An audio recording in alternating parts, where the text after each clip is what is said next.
말씀 보겠습니다. 하나님 말씀은 사무엘상 21장 1절부터 9절 말씀입니다. 구약성경 445페이지 사무엘상 21장 1절부터 9절 말씀, 저와 한 절씩 교독하시고 마지막 절 합독하겠습니다. 다윗이 노베 가서 제사장 아히멜렉에게 이르니 아히멜렉이 떨며 다윗을 영접하여 그에게 이르되 어찌하여 내가 홀로 있고 함께하는 자가 아무도 없느냐 하니,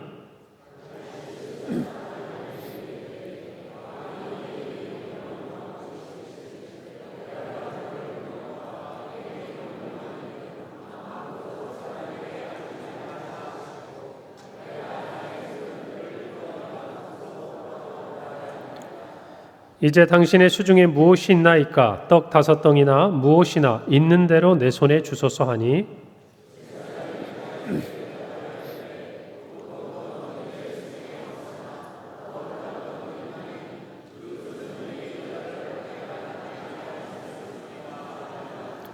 다윗이 제사장에게 대답하여 이르되 우리가 참으로 3일 동안이나 여자를 가까이 하지 아니하였나이다.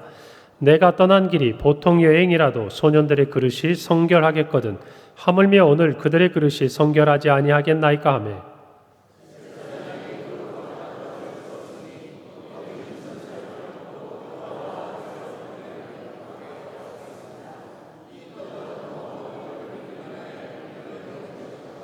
그날에 사울의 신 한 사람이 여호와 앞에 머물러 있었는데 그는 도액이라 이름하는 에돔 사람이요 사울의 목자장이었더라.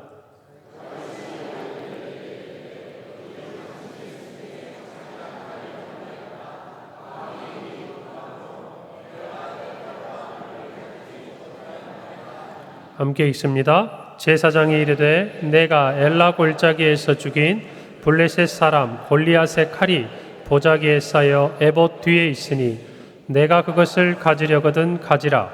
여기는 그것밖에 다른 것이 없느니라 하는지라. 다윗이 이르되 그 같은 것이 또 없나니 내게 주소서 하더라. 아멘. 할렐루야. 한 주간들 평안하셨어요? 이제 날씨가 점점 더우시죠? 아침에 우리 권사님 뵀더니 댁에서 이렇게 걸어오시는데 예쁘게 입고 오셨는데 목사님 땀이 나요. 아침인데도 이렇게 오시는 걸음이 이제는 땀이 난다고 느낄 만큼 점점 여름을 향해 가는 것 같습니다. 벌써 6월이에요. 오늘이 6월의 첫 주일. 우리가 2026년을 시작하면서 올 한 해가 이제 어떻게 하나님 인도하실까 생각을 했는데 벌써 우리 마음에 이미 반이 지나갔습니다.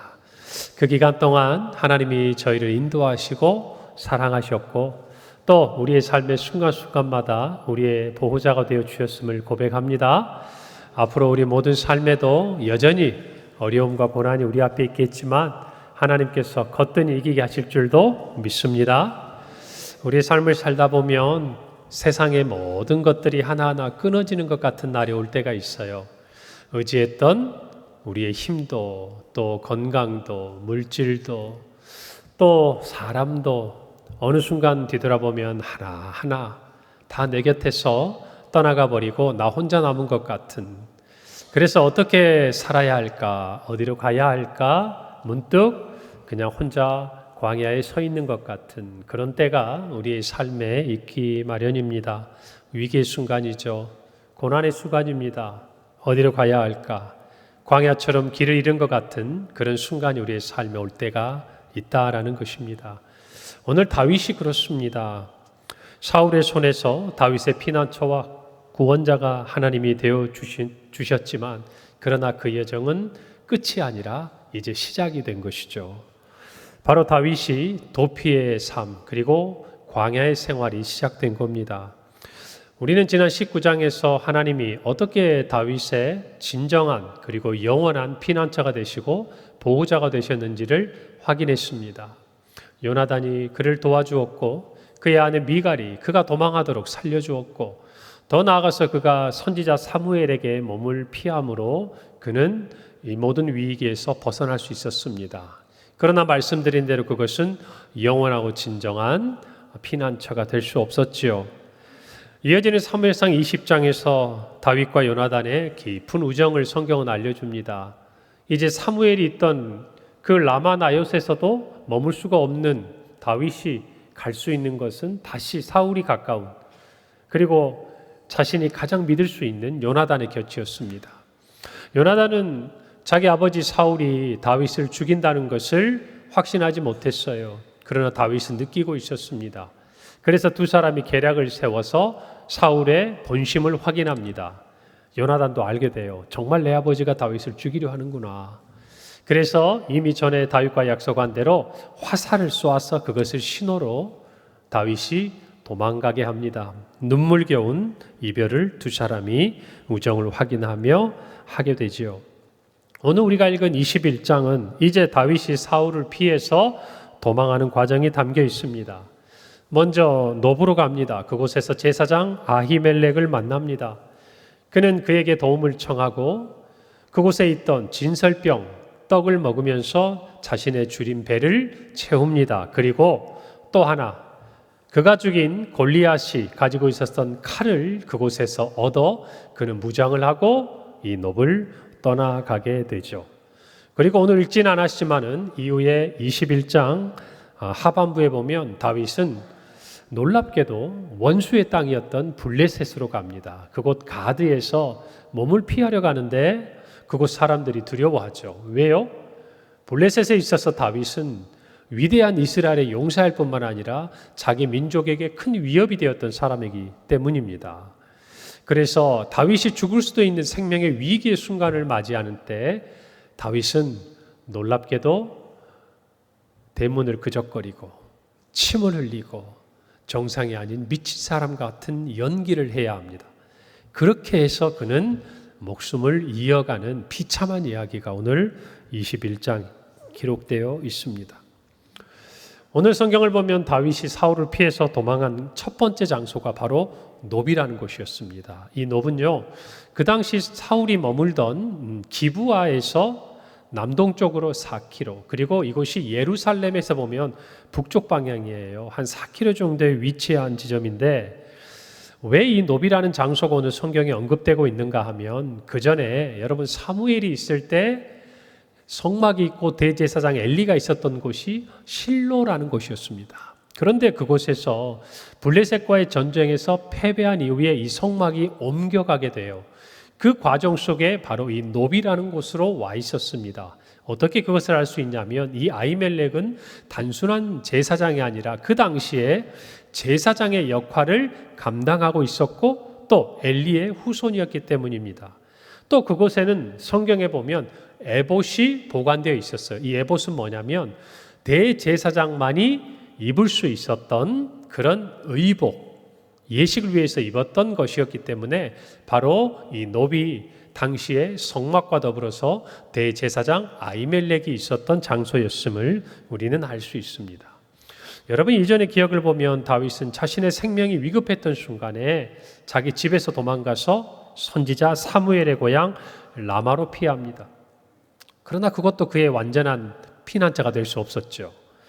이제 새로운 도피 생활을 시작하는 이 시점에서 다윗은 성막이 있던 놉으로 갑니다. 왜일까요? 그곳에서 만나고 싶은 사람이 있었고 그를 통해서 하고 싶은 일이 있었기 때문입니다.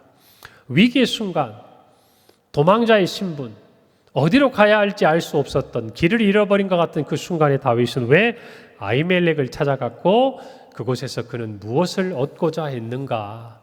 우리는 오늘 성경을 통해서 그것들을 살펴보며 저와 여러분 삶에 길을 잃을 것 같고 세상의 모든 끈이 끊어진 것 같은 그 시간 속에 우리가 어디를 가야 할지, 무엇을 찾아야 할지 분명히 깨닫는 오늘이 시간이 되기를 바랍니다. 아히멜렉은요, 다윗에게 하나님의 뜻을 알려주었습니다. 무엇을 알려주었다고요? 하나님의 뜻을. 다시 말하면 다윗이 아히멜렉에게 찾아간 이유는 무엇을 알기 위해서였어요? 하나님의 뜻을 알기 위해서였어요. 오늘 성경 본문을 보면 그것에 대한 자세한 이야기는 설명하지 않고 있습니다. 그럼에도 불구하고 성경은 그것을 증거합니다. 여러분 다윗은요, 어디로 가야 할까 고민했을 거예요. 그럴 때 다윗의 영적인 본능이 작동합니다. 뭐가 작동한다고요? 영적인 본능. 제가 오늘 이 말씀을 좀 드릴 거예요. 성막에 있는 노브로 가라고. 그리고 그곳에서 하나님께 내가 어디로 가야 할지를 물으라고. 뭐가 작동해요? 영적인 본능이라는 것이. 여러분, 본문에는 기록되어 있지 않지만 훗날에 이 노베 제사장들을 사울에게 고변해서 직접 자신이 다 죽이고 성읍을 진멸했던 오늘 성경 본문에 나오는 이 도액이라는 사람과 아히멜렉의 입을 통해서 다윗이 왜 이곳에 왔는지를 우리는 알 수 있습니다. 사무엘상 다음 장인 22장 9절에서 10절에 보면 이렇게 기록되어 있습니다. 그때에 에돔 사람 도액이 사울의 신하 중에 섰더니 대답하여 이르되 이세 아들이 노베 와서 아히두베 아들 아히멜렉에게 이른 것을 내가 보았는데 아히멜렉이 그를 위하여 무엇을 하고 여호와께 묻고 그에게 음식도 주고 블레셋 사람 골리앗의 칼도 주었더라. 우리 뒤에 있는 얘기는 알고 있어요. 그런데 우리가 알지 못하는 이야기가 하나 기록되어 있습니다. 바로 아히멜렉이 그를 위하여 여호와께 물었다라는 거예요. 다시 말하면 다윗이 이 아히멜렉을 찾아 노베 간 이유는 이 아히멜렉에게 하나님께 묻고 싶은 게 있었어요. 이 아히멜렉을 통해서 우리는 이 지점에서 구약 성경에 기록된 우림과 둠밈이라는 것을 알아야 합니다. 여러분, 제가 조금 전에 에봇이 있다고 말씀을 드렸어요. 대제사장은 하나님 앞에 나아올 때 이 에봇을 입었는데요. 한번 제가 사진으로 준비를 했는데 한번 봐보세요. 이게 대제사장이 당시 입었던 의복입니다. 이 머리에 있는 관부터 또 모든 안에 있는 속옷과 신발까지 다 규정을 하셨는데 특별히 이 에봇은요, 이 가슴 부분에 있는 제사장이 하나님 앞에 나아갈 때 입었던 예복으로 금실, 또 청색, 자색, 홍색 실로 정교하게 짜여진 마치 앞치마같이 생긴 거예요. 그런데 이 에봇의 가운데 흉패가 있는데요. 거기에는 이스라엘의 12지파를 상징하는 보석이 박혀 있었어요. 여러분 보이십니까? 이 가슴 부분에 앞치마처럼 딱 옷 위에 이렇게 어깨끈을 놓아서 입게 돼 있어요. 그런데 이 12지파를 상징하는 보석과 함께 그 안에 뭐가 있었냐면 우림과 둠밈이라는 이 두 가지가 있었습니다. 이것들은 보석이라고도 하고 작은 돌이라고도 추정을 합니다. 왜냐하면 성경에 여기에 대한 자세한 설명은 없어요. 그런데 한 가지 성경을 통해 우리가 알 수 있는 것은 마치 제비뽑기처럼 이것이 우림과 둠밈을 통해서 하나님의 뜻인지 아닌지를 대제사장은 물을 수가 있었어요. 예를 들면 이런 거예요. 하나님, 우리가 이 전쟁에 싸우러 올라가면 승리하겠습니까? 하나님께 물어요. 이때 대제사장이 뭘 통해서 아는 거예요? 이 우림과 둠밈이라는 두 가지를 통해서 하나님의 뜻이 무엇인지를 확인하는 거예요. 하나님이 그걸 알려주시겠다고 말씀하신 것이죠. 마치 오늘날로 보면 제비뽑기처럼 하나님께 묻고 하나님이 답을 주시는 거예요. 이것을 무슨 요즘 점치는 것처럼 이렇게 생각하시면 안 되고 하나님께서 이스라엘 백성에게 자신의 뜻을 나타내겠다라고 말씀해 주신 하나님이 정하신 거예요. 자, 그런데 이 부분을 보면서 궁금한 생각이 들지 않아요? 다윗이 하나님께 뭘 물었을까? 이 질문에 하나님 제가 어디로 갈까요? 서술형의 답은 할 수 없는 거 아닙니까? 할까요 말까요? 갈까요 말까요? 뭔가 예 아니요로 하나님이 답해 주실 수 있는 질문을 가지고 와야 되잖아요. 제가 가만히 생각해 보니까 여러분 이 다음에 다윗이 노브를 떠나서 어디로 갑니까? 조금 전에 제가 어디로 갔다고 얘기했어요? 원수의 땅 블레셋. 상식적으로 생각하면 거기는 가면 죽는 곳이에요. 누가 왔다고? 다윗이 왔다고? 당장 잡아서 그놈의 목을 쳐라 라고 이야기하는 게 맞는 거예요. 아니면 인질로 쓰든지. 상황을 모르니까.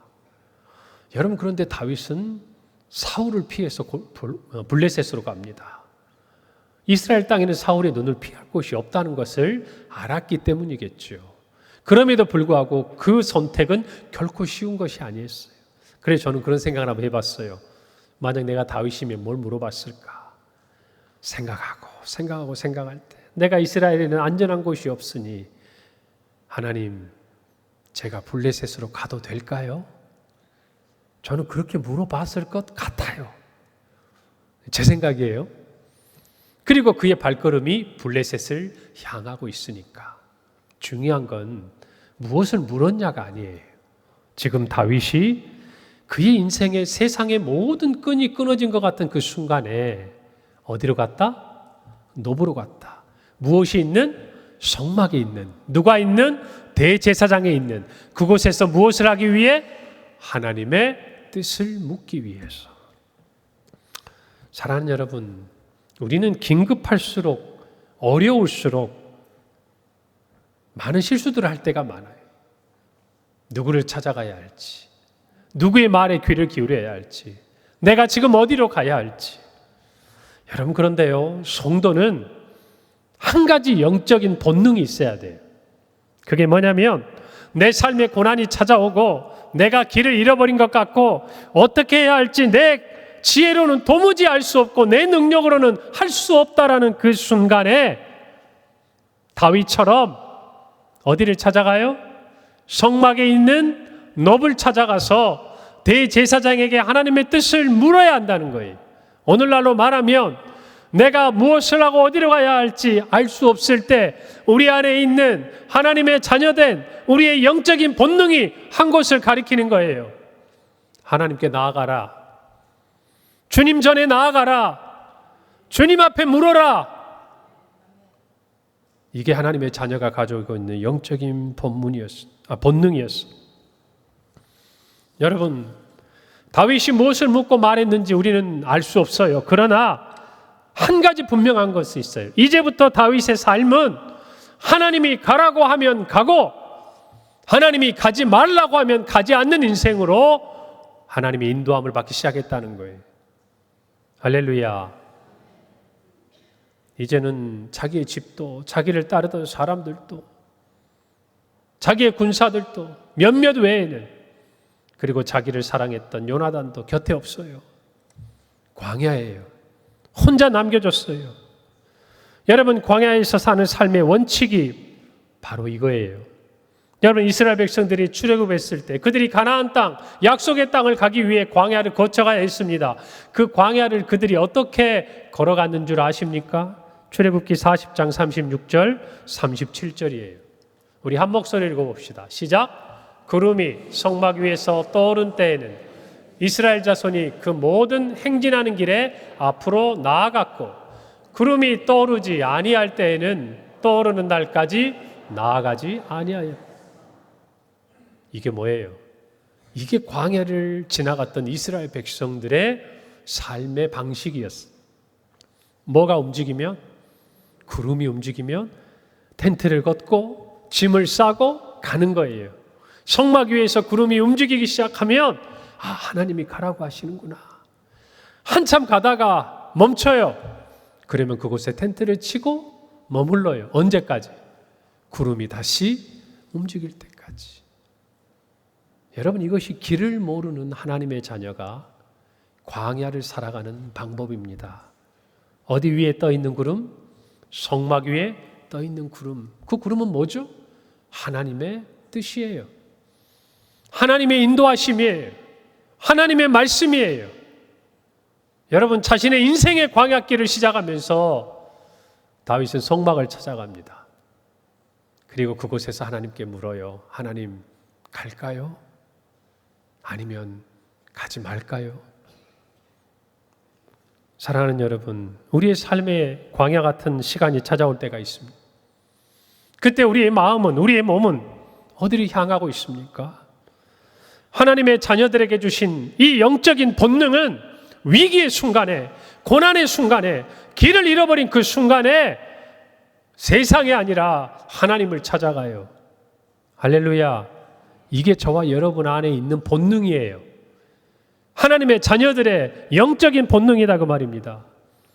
연어가, 바다 거북이가 알을 낳을 때가 되면은 자기가 태어난 강으로, 해변으로 가서 산란을 하듯이, 여러분, 그것을 어떻게 설명할 수 있습니까? 그것을 어떻게 우리가 이해하고 지식적으로 받아들일 수 있냐고요. 본능이죠.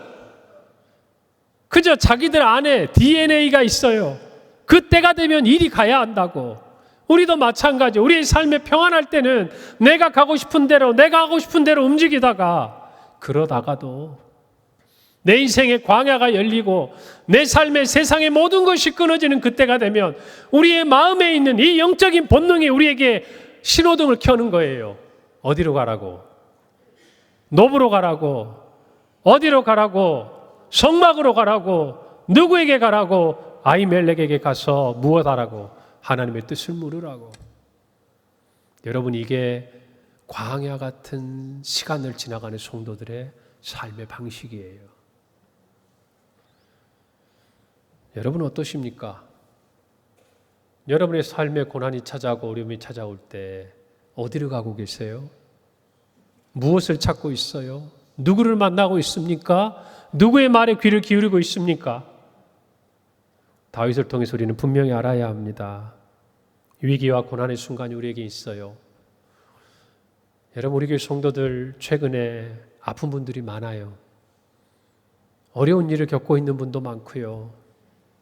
주중에도 제가 우리 성도들의 삶을 이렇게 듣게 되고 알게 되는데 여러분에게 다 말할 수 없는 어려움들이 있어요.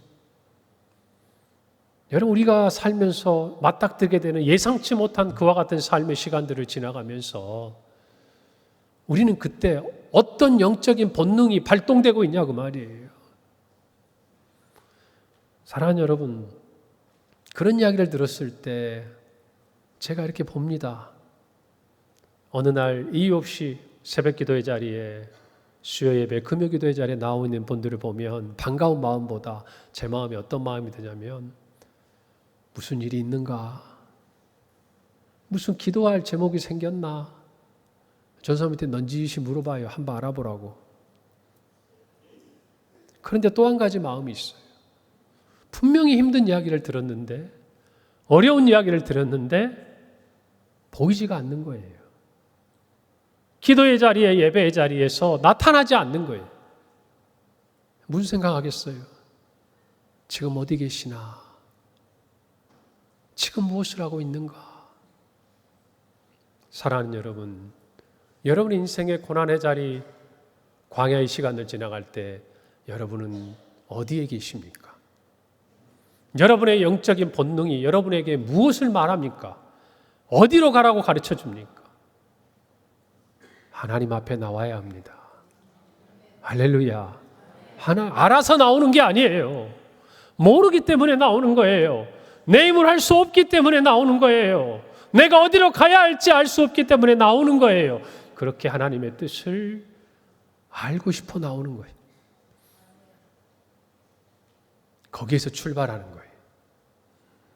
사랑하는 여러분, 위기와 고난의 순간에 우리의 본능은 예수님을 바라보라고 이야기합니다.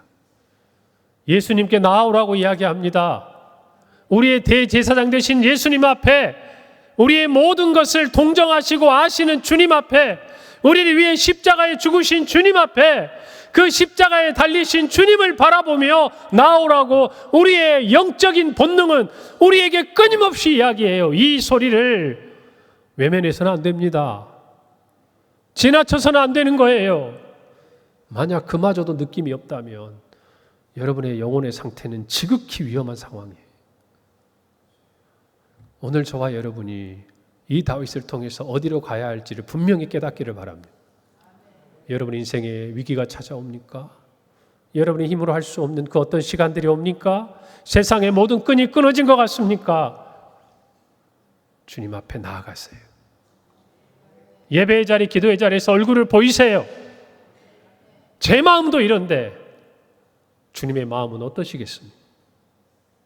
분명히 주님은 우리의 삶에 완전한 계획과 뜻을 가지고 계시는데 그것을 궁금해하지 않는다면, 그것을 알고 싶어하지 않는다면 주님의 마음이 어떠시겠냐고 말이에요. 오늘 저와 여러분이 이 다윗을 통해서 하나님의 뜻을 알기를 찾고 구하는 하나님의 자녀들이 되시기를 바랍니다. 두 번째로 아비멜렉은 다윗에게 필요를 채워주었어요. 여러분, 다윗이 이곳에 가서 그의 배고픔 그리고 그의 무기를 얻게 됩니다. 다윗은 아무것도 없었어요. 급하게 도망오다 보니 적어도 자기와 목숨을 같이 할 자기를 딸을 많지 않은 그 몇몇의 사람들도 이곳에서 보자고 이야기를 한 거예요. 다윗은 굶주렸고 혼자였고 무기도 없었어요. 자기의 안전도 지킬 수 없었어요. 어쩌면 정말 거짓으로 왕의 명령을 수행한다고 이야기하는 이 순간 다윗의 머릿속에는 많은 생각이 있었을 거예요. 내가 믿을 수 있을까? 또 하나 혹시라도 내가 이 사실을 말하고 지나갔을 때 아히멜렉이 피해를 입지는 않을까? 여러분, 그런 여러 가지 생각들이 다윗을 사로잡았겠죠. 다윗은 먹을 떡을 좀 달라고 했습니다. 그런데 그곳에 있는 떡은 무슨 떡이었어요? 진설병이었어요. 그건 뭐냐면 하나님의 제단에 올리는 거룩한 떡이었어요. 매주 하나님께 드리는 제물로 안식일마다 밀로 빵 12덩어리를 만들어서 하나님의 제단에 올렸어요. 한 주가 지나면 새로운 떡을 올렸어요. 그리고 그 한 주가 지난 떡은 제사장들만 먹도록 하셨어요. 그렇게 하나님 앞에 나오는 것, 하나님 앞에 예배하는 것, 하나님 앞에 섬기는 것이 거룩해야 한다고 하나님께서는 가르쳐 주시기 위해 이 떡을 구별하셨어요. 여러분, 그런데 그곳에서 다윗이 먹을 수 있는 떡은 진설병밖에 없었어요. 평시라면 먹지 않을 떡, 먹어서는 안 되는 떡, 그 떡을 먹게 하셨어요. 그곳에서 다윗은 칼을 얻었습니다. 근데 그 칼이 어떤 칼이었어요? 엘라 골짜기에서 다윗이 물매를 던져서 돌로 골리앗을 쓰러뜨린 그 골리앗의 칼이 마침 이곳에 있었어요. 여러분, 너무 신기하지 않습니까? 다윗이 찾아간 그곳에서요, 다윗은 제사장들만 먹을 수 있는 거룩한 떡을 먹었습니다. 그리고 그가 만군의 여호와의 이름으로 나아가서 승리했던 그 골리앗의 전리품, 그 칼을 그는 그곳에서 무기로 얻게 됩니다. 이게 우연일까요? 공교롭게도 하나님은 다윗이 필요로 했던 것, 아니 어쩌면 다윗도 깨닫지 못했던 정말 다윗이 진정으로 필요한 것들을 그곳에서 채워주셨어요. 할렐루야.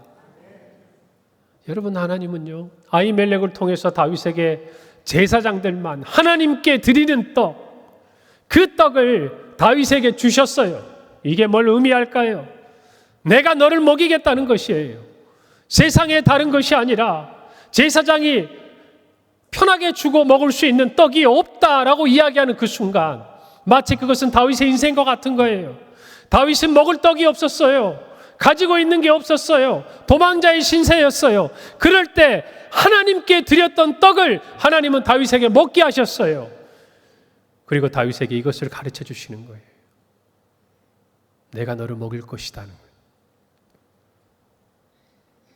그리고 골리앗에게 얻은 칼을 다윗이 차게 하셨어요. 그것은 뭘까요?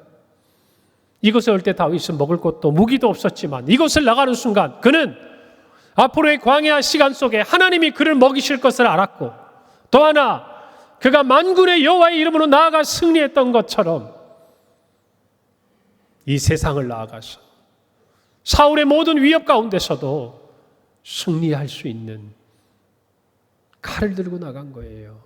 단순히 자신을 지킬 수 있는 금속인 칼이 아니라 하나님께서, 만군의 여호와께서 내가 다윗의 칼이 되어주겠다고 말씀하시는 그와 같은 의미들이 담긴 이 골리앗의 칼을 들고 나아가는 것입니다.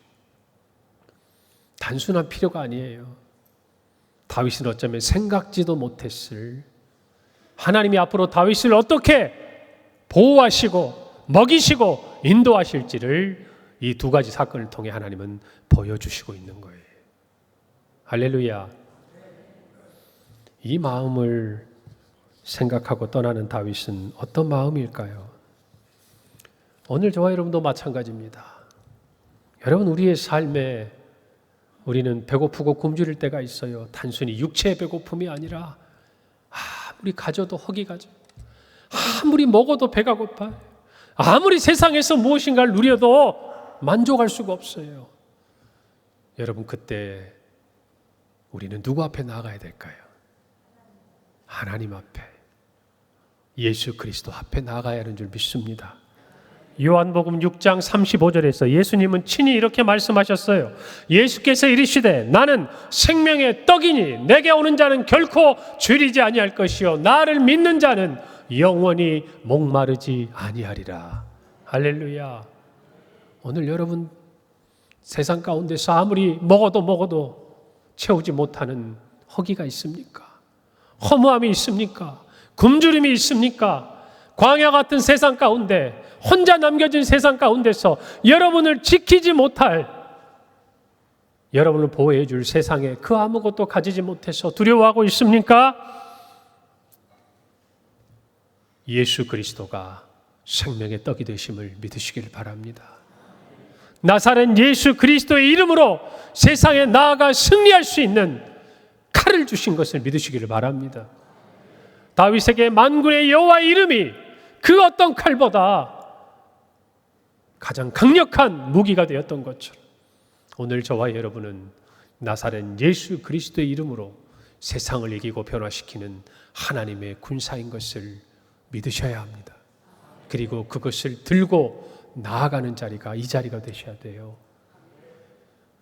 그 떡을 먹고 세상 가운데 나아가 이 생명의 떡을 전하는 자리가 이 자리가 되어야 할 줄로 믿습니다. 여러분은 예배의 자리에서 그 떡을 먹고 계시나요? 여러분은 예배의 자리에서 그 칼을 들고 계시나요? 그리고 그것을 가지고 저 문을 열고 나가고 계십니까? 오늘 우리 예배의 자리가 그와 같은 자리입니다. 오늘 우리를 부르신 하나님은요, 그 필요를 채워주시려고 이 자리에 우리를 앉게 하신 거예요. 오늘 그 믿음으로 새롭게 되는 저와 여러분이 되기를 바랍니다. 여러분, 다윗이 노블 방문하던 때에 그곳을 찾아온 한 사람이 더 있었어요. 그는 도액이라는 사람이 있습니다. 7절에 보면 그날에 사울의 신하 한 사람이 여호와 앞에 머물러 있었는데 그는 도액이라 이름하는 에돔 사람이 사울의 목자장이었더라. 다른 표현들 중에 그가 에돔 사람이었더라, 예사의 후손이었다, 이 말이 주는 찜찜함이 있죠. 복선이죠. 향후 이 도액으로 말미암아 이 높성에 미칠 큰 재앙에 대해서 성경은 우리에게 암시해 주고 있는 겁니다. 훗날 사울에게 이 도액은 이 모든 일들을 고합니다. 그리고 진노한 사울이 이 아히멜렉과 노베 모든 제사장들, 그 거민들뿐만 아니라 그 땅을 진멸하려고 하는 분노 앞에서 감히 하나님이 세우신 제사장들을 사울의 신하 어느 누구도 죽일 수 있는 용기가 없었어요. 하나님을 두려워했던 것이죠. 그런 하나님을 두려워하지 않았던 이 도액은 친히 그 일을 내가 하겠노라 하고 가서 그 땅을 진멸합니다. 그 성을 진멸해요. 사무엘상 22장 18절 19절입니다. 왕이 도액에게 이르되 너는 돌아가서 제사장들을 죽이라 하매 에돔 사람 도액이 돌아가서 제사장들을 쳐서 그날에 세마포 에봇 입은 자 85명을 죽였고 제사장들의 성읍 노베 남녀와 아이들과 젖 먹는 자들과 소와 나귀와 양을 칼로 쳤더라. 여러분, 이와 같은 무서운 일을 도액은 눈 하나 깜짝하지 않고 합니다. 그리고 사울에게 이야기할 때 그 모든 것을 이야기하지 않아요. 사울이 좋아할 이야기를 합니다. 그리고 이와 같은 비참한 결과를 가져오는 것이죠. 여러분, 사무엘상 22장에 보면 이 소식을 들은 다윗은요, 그날 도액을 만난 것을 기억하며 그가 반드시 사울에게 말할 것을 알았다라고 이야기하면서 모든 것이 자기의 탓이라고 이야기합니다. 사랑하는 여러분, 이 때를 기억하며 다윗의 마음에 담은 시가 시편 52편이에요. 시편 52편의 머리글은 이렇게 시작합니다. 다윗의 마스길, 지혜의 시라는 거죠. 인도자를 따라 부르는 노래, 에돔인 도액이 사울에게 이르러 다윗이 아히멜렉의 집에 왔다고 그에게 말하던 때, 오늘 이 본문의 배경이 되는 시편에서 다윗은 도액이 얼마나 악한 자인가를 하나님 앞에 고발합니다. 그리고 하나님 앞에 그를 심판해 달라고 이야기해요. 그리고 도액처럼 멸망에 이르게 될 사람들에 대해서 그들이 멸망할 것을 그는 바라보며 이렇게 시편을 써내려갑니다. 52편 6절에서 7절이에요.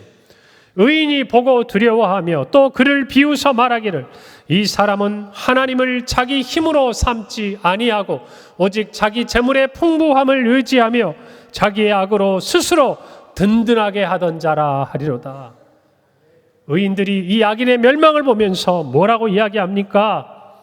하나님을 자기 힘으로 삼지 않는 사람이고 자기 재물의 풍부함을 의지하는 사람이고 자기의 악으로 스스로 든든하게 하는 사람이다. 고난의 삶에서 우리는 때로 이런 사람을 만날 수가 있습니다. 피해야 하겠지만 왜 고난이겠습니까? 선한 사람보다 악한 사람이 우리 곁에 있기가 쉬운 때가 바로 이 고난의 시간 아니겠어요? 여러분, 그때에 우리는 알아야 합니다. 분별해야 돼요. 여러분, 도액은 하나님을 자기 힘으로 삼지 않는 사람이었어요. 자기를 믿었던 사람이에요. 자기의 재물의 풍부함을 의지했던 사람이에요. 자기의 악을 통해서라도 성공하기를 추구했던 사람이에요. 다른 사람은 어떻게 되든지 개념치 않았던 사람이에요. 그런 사람을 보면서 여러분, 다윗은요 좌절하거나 낙심하지 않습니다. 뭐 하지 않는다고요? 좌절하거나 낙심하지 않는다 그 말이에요. 오히려 그런 사람이 하나님의 심판에 나를 맞이할 것을 그는 확신하면서, 여러분 시편 52편 8절 다윗은 이렇게 말합니다. 그러나 나는 하나님의 집에 있는 푸른 감람나무 같으며 하나님의 인자하심을 영원히 의지하리로다. 할렐루야. 다윗은 뭐라고 이야기합니까? 그는 도액과 정반대의 사람이었어요. 자기 힘으로 의지할 수 없는 사람이었어요. 다 잃어버린 사람이었어요. 재물도 잃어버린 사람이었어요. 그러나 한 가지를 그는 신뢰해요. 하나님의 인자하심. 먹을 것이 없던 그때 진설병을 나에게 먹이신 하나님, 무기가 없던 그때 골리앗의 칼을 나에게 주신 그 하나님, 그 하나님은 인자하시다 그 말이에요. 그러면서 그는 하나님의 집, 곧 성소에 있는 푸른 감람나무 같다고 이야기합니다. 누가요? 나는. 지금 다윗이 푸릅니까? 싱싱합니까? 아니에요. 어쩌면 그는 광야의 척박한 땅에 심겨진 것 같은 한 그루 나무예요. 그러나 그는 지금 나의 삶은 사울에게 쫓겨 광야에 있을지라도 나는 하나님의 집에 심겨진 푸른 감람나무라고 이야기합니다. 내 인생은 한순간에 민족의 영웅에서 도망자의 신세가 되고 내 목숨 하나 부지하기 위해서 도망하고 있는 지금의 삶의 모습이고, 용사였던 그가 살기 위해서 적국에 가서 미친 척을 하면서 생명을 유지해야 되는 그런 삶이지만, 다윗은 그와 같은 자신의 삶을 비관하거나 낙심하지 않았어요. 그는 그곳이 성전이든 광야이든 블레셋 나라의 가드의 성읍이든 그는 하나님의 집에 심겨진 푸른 감람나무라고 고백하고 있는 거예요. 할렐루야. 여러분, 저와 여러분의 삶이 광야여도 우리는 하나님의 집에 심겨진 푸른 감람나무라는 사실은 변하지 않습니다. 이걸 아셔야 돼요. 다윗처럼 고난의 자리를 지나가면서도 내가 어디에 심겨져 있는지를 잊지 마시기를 바랍니다. 그래야 우리의 영적인 본능이 위기 앞에서, 고난 앞에서 하나님을 찾는 거예요. 할렐루야. 여러분, 그와 같은 믿음의 사람들이 되셔야 합니다. 그리고 하나님은 우리의 진정한 필요를 채우십니다. 우리는 먹고 싶어서, 배고파서, 우리는 어떤 것이든지 상관없으니까 그저 내 한 몸 지킬 수 있는 무기를 원해서 왔지만 하나님은 하나님 앞에 나온 성도들에게 거룩한 떡 진설병을 먹이시며 하나님이 먹이겠다 약속하시고 골리앗을 이긴 그 칼을 아니죠. 자신이 물매로 승리했던 그 골리앗의 칼을 이제는 다윗의 손에 들려주시면서 세상을 이기라고 말씀하시는 거예요. 오늘 그와 같은 하나님의 은혜가 우리 모든 성도들의 삶에 함께할 줄을 믿습니다. 성소로 나아갑시다. 하나님 앞에 물읍시다. 그리고 하나님의 공급하심과 채우심을 누립시다. 오늘 이 예배의 자리가 그와 같은 자리가 될 줄 믿습니다. 기도하겠습니다. 하나님 감사합니다.